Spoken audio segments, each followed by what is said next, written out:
పలు super hit చిత్రాల్లో తనదైన అందం, నటనతో మెప్పించి అగ్ర హీరోయిన్‌లో ఒకరుగా ఎదిగి తెలుగుతో పాటు తమిళ్‌లోనూ టాప్ హీరోయిన్‌గా గుర్తింపు పొందిన నటి ప్రత్యూష.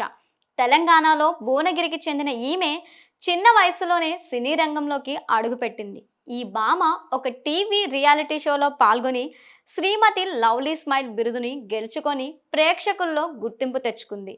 కేవలం 5 సంవత్సరాల్లోనే 11 సినిమాల్లో నటించి ఫుల్ బిజీగా ఉన్న తరుణంలో అందరికీ ఊహించని షాక్ ఇచ్చింది.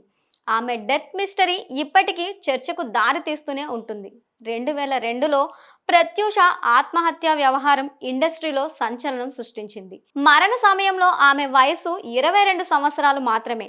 ఆమె ఆత్మహత్య చేసుకున్నారని, లైంగిక దాడికి గురి అయ్యారని పలు రకాల ఆరోపణలు కూడా ఉన్నాయి. అయితే ఇప్పుడు లేటెస్ట్‌గా ప్రత్యూష మృతి కేసులో సుప్రీంకోర్టు సంచలన తీర్పు వెల్లడించడంతో ఈ వ్యవహారం మళ్ళీ హాట్ టాపిక్‌గా మారింది.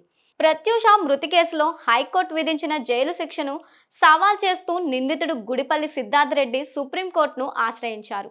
నిందితుడికి విధించిన శిక్షను పెంచాలంటూ ఆమె తల్లి సరోజినీదేవి సైతం పిటిషన్ దాఖలు చేశారు.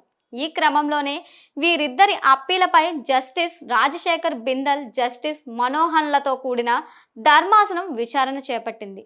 తీర్పును రిజర్వ్ చేస్తూ ఆదేశాలు ఇచ్చింది. ప్రత్యూష, సిద్ధార్థ్ రెడ్డి ఇంటర్ చదువుతున్నప్పటి నుంచి ప్రేమించుకుంటున్నారని, ఇంటర్ పూర్తయిన తర్వాత ప్రత్యూష సినిమాల్లోకి వెళ్ళగా సిద్ధార్థ్ రెడ్డి మాత్రం ఇంజనీరింగ్ లో చేరాడు. 2002 ఫిబ్రవరి 23న ఇద్దరు విషం తాగిన పరిస్థితుల్లో ఓ ప్రైవేట్ ఆసుపత్రిలో చేరారు.